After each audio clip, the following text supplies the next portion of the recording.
വളരെ പ്രധാനപ്പെട്ട മറ്റൊരു വാർത്തയിലേക്ക് കൂടി പോവുകയാണ്.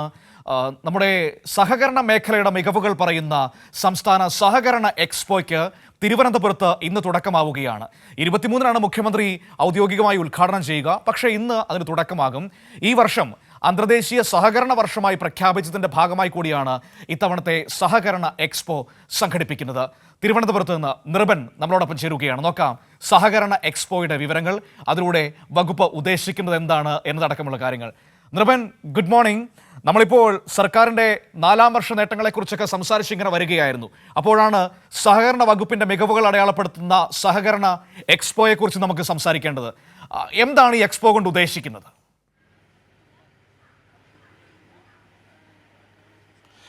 തീർച്ചയായും വെരി ഗുഡ് മോർണിംഗ് മനു. നേരത്തെ തന്നെ നമ്മളിന്ന് 4-ാം വർഷം, അതായത് സംസ്ഥാന സർക്കാരിൻ്റെ 5-ാം വർഷത്തിലേക്ക് കടക്കുന്ന ചടങ്ങുകളായിരുന്നു നമ്മളിന്ന് ഗുഡ് മോർണിംഗ് കേരളത്തിൽ തുടക്കത്തിൽ തന്നെ കാസർഗോഡ് നിന്ന് ആരംഭിച്ചത്. അതുപോലെ തന്നെ ഈ സർക്കാരിനെ സംബന്ധിച്ചിടത്തോളം സഹകരണ മേഖലയിലെ ഏറ്റവും വലിയ ഇടപെടൽ എന്ന് പറയുന്നത് ഏറ്റവും പ്രധാനപ്പെട്ട കാര്യമാണ്. സഹകരണ ബാങ്കുകളുടെ സാമ്പത്തിക അടിത്തറ എന്ന് പറയുന്നത് കേരളത്തിൻ്റെ സാമ്പത്തിക നട്ടെല്ല് എന്ന് തന്നെ പറയാം. അതിനൊപ്പം തന്നെ സഹകരണ മേഖല വിവിധ മേഖലകളിൽ ഇടപെടുന്നു എന്നതാണ് ഈ കാലഘട്ടത്തിൽ ഏറ്റവും വലിയ മാറ്റം. അതിൽ 3-ാമത് എഡിഷനാണ് സഹകരണ എക്സ്പോയുടെ.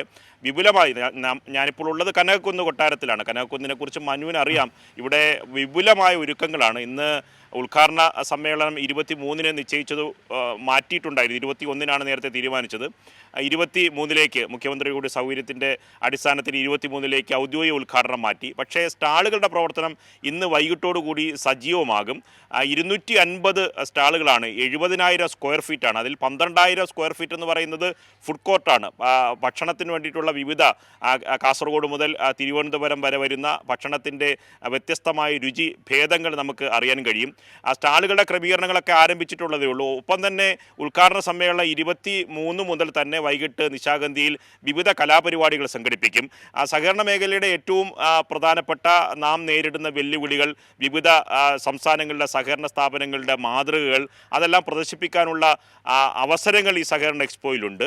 ഒപ്പം തന്നെ നമ്മൾ വിവിധ കോൺക്ലേവുകൾ, വിവിധ തരത്തിലുള്ള സെമിനാറുകളും മറ്റ് പുസ്തക പ്രകാശങ്ങളും അടക്കമുള്ള ചടങ്ങുകളും ഇതുമായി ബന്ധപ്പെട്ട് നടത്തുന്നുണ്ട്. നമുക്ക് ഈ സ്റ്റാളുകളുടെ ഉദ്ഘാടനവുമായി ബന്ധപ്പെട്ട് ഇന്ന് വൈകിട്ട് സഹകരണ വകുപ്പ് മന്ത്രി VN വാസവൻ വൈകിട്ട് 6 മണിയോടുകൂടി കനകക്കുന്ന് സന്ദർശിക്കും. അതോടുകൂടിയായിരിക്കും സ്റ്റാളുകളുടെ പ്രവർത്തനം സജീവമാകുക. ഇപ്പോൾ നമ്മൾ വിവിധ സ്റ്റാളുകളുടെ പ്രവർത്തകരൊക്കെ തന്നെ ഇവിടെ എത്തിച്ചേർന്നിട്ടുണ്ട്. നമുക്കിവിടെ കണ്ണൂർ നിന്നുള്ള മുല്ലക്കൊടി സഹകരണ ബാങ്കിൻ്റെ ഉദ്യോഗസ്ഥരാണ്, അവിടുത്തെ സംഘാടകരാണ് ഇവിടെ എത്തിച്ചേർന്നത്. അവരോട് തന്നെ ചോദിക്കുക. അവർ ഞാൻ നേരത്തെ മുഖവരിയായി പറഞ്ഞതുപോലെ സഹകരണ മേഖലയിലെ വിവിധ ഉൽപ്പന്നങ്ങൾ വാല്യൂ ആഡഡ് പ്രോഡക്റ്റുകളിലേക്ക് മാറുന്നു എന്നതാണ്. കാർഷിക രംഗത്തേക്ക് സഹകരണ ബാങ്കുകൾ വരുന്നു. പച്ചക്കറി കൃഷികൾ, ഒപ്പം തന്നെ നെൽകൃഷി തുടങ്ങിയ ഇതിലേക്ക് വരുന്നു. ഒപ്പം തന്നെ പാൽ സംഭരണം തുടങ്ങിയ വിവിധ മേഖലകളിലാണ് സഹകരണ മേഖല മാറുന്നത്. അതിൽ ഉൽപ്പന്നങ്ങൾ, വാല്യൂ ആഡഡ് പ്രോഡക്റ്റുകൾ ഉണ്ടാക്കുന്നു.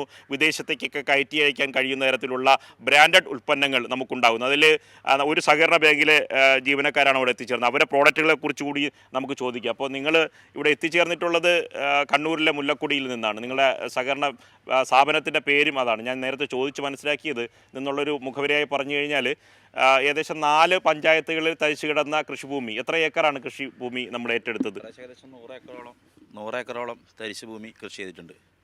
അതിൽ നിന്ന് നമ്മൾ ഉൽപ്പന്നങ്ങൾ, നെല്ല്, അത് സപ്ലൈക്കൊക്കെ കൊടുത്തിട്ടുണ്ട്. അതുപോലെ തന്നെ വിവിധങ്ങളായ അരി, അതുപോലെ തന്നെ പുട്ടുപൊടി, അവിൽ തുടങ്ങിയ ഉൽപ്പന്നങ്ങൾ ഉണ്ടാക്കിയിട്ടുണ്ട്. അത് നമ്മളിവിടെ മേളയ്ക്ക് വേണ്ടി കൊണ്ടുവന്നിട്ടുണ്ട്. അതിന് നല്ല സ്വീകാര്യതയാണ് ജനങ്ങളിൽ നിന്ന് ഉണ്ടായിട്ടുള്ളത്. ഇപ്പോൾ തുടർച്ചയായി 2-ാം വർഷമാണ് തരിശ് കൃഷിഭൂമി ഏറ്റെടുത്തുകൊണ്ട് ബാങ്കിൻ്റെ കീഴിൽ നമ്മൾ കൃഷി നടത്തുന്നത്. അപ്പോൾ നല്ല രീതിയിലുള്ള സ്വീകാര്യത ജനങ്ങളിൽ നിന്ന് ഉണ്ടാകുന്നുണ്ട്. നല്ല ഉൽപ്പന്നം, വിഷരഹിതമായ ഉൽപ്പന്നം ജനങ്ങൾക്ക് കൊടുക്കുക, അതാണ് ബാങ്കും ലക്ഷ്യം വഹിക്കുന്നത്. എത്ര പ്രോഡക്റ്റുകളാണ് ഇപ്പോൾ നമ്മുടെ കൈവശം? നമ്മളിപ്പോൾ 8ഓളം പ്രോഡക്റ്റുകൾ നമ്മൾ നെല്ലിൽ നിന്നും മൂല്യവർദ്ധിത ഉൽപ്പന്നങ്ങൾ ഉണ്ടാക്കിയിട്ടുണ്ട്. അപ്പോൾ അതിൽ നിന്നും നമ്മളെ ബാങ്കിൻ്റെ 4 പഞ്ചായത്തുകളിലായി 14 ബ്രാഞ്ചുകളിൽ വെച്ചിട്ടാണ് അതിൻ്റെ വിതരണം ഏറെക്കുറെ ചെയ്തു വരുന്നത്. അതുപോലെ തന്നെ വിശേഷാൽ ദിവസങ്ങളിൽ വിഷു, ഓണം ചന്തകൾ, നമ്മൾ പ്രത്യേകിച്ച് നമ്മളടുത്തുള്ള ടൗണുകളിൽ ചന്തകൾ ഇട്ടുകൊണ്ടും നമ്മൾ വിൽപ്പന നടത്തുന്നുണ്ട്. അതുപോലെ തന്നെയാണ് നമ്മൾ ഈ 4 പഞ്ചായത്ത് 100 ഏക്കറിലധികം ഏറ്റെടുക്കുമ്പോൾ നമ്മൾ പ്രത്യക്ഷത്തിലും പരോക്ഷത്തിലുമായിട്ട് ഒരുപാട് ആൾക്ക് തൊഴിൽ കൊടുക്കാൻ വേണ്ടി സാധിക്കുന്നു. അതുപോലെ നമ്മളെ ബാങ്കിൻ്റെ ലക്ഷ്യമെന്ന് പറഞ്ഞാൽ നമ്മുടെ ഈ 4 പഞ്ചായത്തിലുള്ള തരിശു കിടക്കുന്ന മുഴുവൻ കൃഷിസ്ഥലവും കൃഷിക്ക് യോജ്യമാക്കി എടുക്കുക എന്ന് കൂടിയാണ്. അതിൻ്റെ ഫലമായി തന്നെ നമ്മൾ കഴിഞ്ഞ പ്രാവശ്യം ചെയ്ത കൃഷിസ്ഥലം ഇപ്രാവശ്യം നമ്മൾ ചോദിച്ചപ്പോൾ ഒരുപാട് കാലം തരിശ് കിടന്ന സ്ഥലം ഇപ്രാവശ്യം അവർ തന്നെ സ്വയം ചെയ്യുന്നതിന് വേണ്ടി മുന്നോട്ട് വരുന്ന അവസ്ഥയാണ് നമ്മൾ കണ്ടുവരുന്നത്. അപ്പോൾ അതിൻ്റെ ഭാഗമായിട്ട് തന്നെ നമ്മൾ 4 പഞ്ചായത്തുകളിൽ സ്കൂളുകളിൽ കുട്ടികളെ കൃഷിയിലേക്ക് ആകർഷിക്കുന്നതിന് വേണ്ടി ഒരു പരിപാടി കൂടി ആസൂത്രണം ചെയ്തു വരികയാണ്. അപ്പോൾ കഴിഞ്ഞ വർഷം ഈ നമ്മളെ പഞ്ചായത്തിലുള്ള മുഴുവൻ സ്കൂളുകൾക്കും അംഗൻവാടികൾക്കും ചെടിച്ചട്ടിയിൽ പച്ചക്കറിത്തോട്ടം ഉണ്ടാക്കി കൊടുക്കുകയാണ്. അതായത് നമ്മൾ ബാങ്ക് നേരിട്ട് അവരുടെ എണ്ണം എടുത്തുകൊണ്ട് ഒരു പൈസ പോലും വാങ്ങിക്കാതെ സ്കൂളുകൾക്ക് എത്ര എണ്ണം, അംഗൻവാടികൾക്ക് എത്ര എണ്ണം ചെടിച്ചട്ടി വേണം എന്ന് നമ്മൾ ലിസ്റ്റ് എടുത്തുകൊണ്ട് അവർക്ക് അവിടെ പോയി ചെടിച്ചട്ടി ഇറക്കി മണ്ണ് നിറച്ച് ചെടി നട്ടു കൊടുക്കും. പിന്നെ അതിനെ പരിപാലിക്കുന്നതിന് അനുസരിച്ച് ഏറ്റവും നല്ലതായിട്ട് പരിപാലിച്ച സ്കൂളുകൾക്ക് ക്യാഷ് അവാർഡ് ഉൾപ്പെടെ കൊടുത്തു. കഴിഞ്ഞ പ്രാവശ്യം നമ്മളെ സഹകരണ ഗോവി കോട്ടമുറിക്കൽ സാറ് വന്നിട്ടാണ് അതിൻ്റെ ഉദ്ഘാടനമൊക്കെ അവിടെ നിർവഹിച്ചത്. തീർച്ചയായും മനു, നമ്മൾ ഒരു സഹകരണ സംഘത്തിൻ്റെ കാര്യമാണ്. ഇങ്ങനെ 250 സ്റ്റാളുകളാണ്. അവർ സഹകരണ ജീവനക്കാരാണ്. അവർ രാവിലെ തന്നെ ഇവിടെ എത്തിച്ചേർന്നതാണ്. ഇനി അവരുടെ സ്റ്റാള് അവർ സജ്ജീകരിക്കും. അവിടെ തന്നെ നെൽകൃഷി നടത്തി അതിൻ്റെ കാർഷിക ഉൽപ്പന്നമായ നെല്ല് നിന്ന് വേർതിരിച്ചെടുത്ത വിവിധ തരത്തിലുള്ള വാല്യൂ ആഡഡ് പ്രോഡക്റ്റുകളാണ് അവരുടെ സ്റ്റാളുകൾ വിതരണം ചെയ്യുന്നത്, പ്രദർശനത്തിന് വയ്ക്കുന്നത്.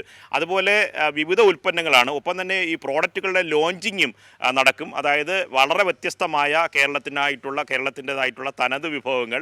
നേരത്തെ തന്നെ അവർ പറഞ്ഞു ജൈവ കൃഷിയാണ്, അത് ഏറ്റവും തരത്തിലുള്ള മറ്റ് പ്രശ്നങ്ങളൊന്നുമില്ലാത്ത തരത്തിലുള്ള ഗുണമേന്മയുള്ള ഉൽപ്പന്നങ്ങൾ ആണ് വിതരണം ചെയ്യുക. അത്തരത്തിലുള്ള ഉൽപ്പന്നങ്ങളുടെ വ്യത്യസ്തതയുണ്ട്. ഒപ്പം തന്നെ നമ്മുടെ വനിതകളുടെ കൂട്ടായ്മ, ഒപ്പം തന്നെ സഹകരണ സംഘങ്ങളുമായി ബന്ധപ്പെട്ട് നടത്തിയിട്ടുള്ള വിവിധ തരത്തിലുള്ള കണ്ടെത്തലുകൾ, ഇതെല്ലാം പ്രദർശിപ്പിക്കാനുള്ള ഒരു വലിയ മേളയാണ്. ഒപ്പം കനകക്കുന്നിനെ സംബന്ധിച്ചിടത്തോളം സാധാരണ മനുവിനെ അറിയാമല്ലോ, ഇനി വരുന്ന 10 ദിവസക്കാലം എന്ന് പറയുന്നത് നിരവധി ആൾക്കാർ എത്തിച്ചേരുകയും വലിയൊരു വിപണന മേളയുടെ വലിയൊരു കേന്ദ്രമായി കനകക്കുന്ന് ഇന്നു മുതൽ ആരംഭിക്കാൻ പോവുകയാണ്.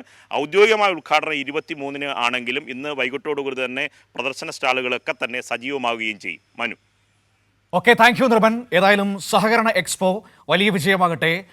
വലിയ ഒരുപാട് അറിവുകൾ നമുക്കത് നൽകും. ഒരുപാട് മാതൃകകൾ കാണാൻ കഴിയും. ഇപ്പോൾ തന്നെ ആ ബാങ്കിൻ്റെ ആളുകൾ പറഞ്ഞതുപോലെ അതുപോലെ ഒരുപാട് മാതൃകകൾ പല ഇടങ്ങളിൽ നിന്ന്, നമ്മുടെ സംസ്ഥാനത്തിൻ്റെ വിവിധ മേഖലകളിൽ നിന്ന് അങ്ങോട്ടേക്ക് എത്തുന്നുണ്ട്. അതൊക്കെ പോയി പരിചയപ്പെടാം, കാണാം. നമുക്കതൊക്കെ നല്ല രീതിയിൽ ഒരുപാട് അനുഭവങ്ങളാകട്ടെ എന്ന് പ്രതീക്ഷിക്കാം.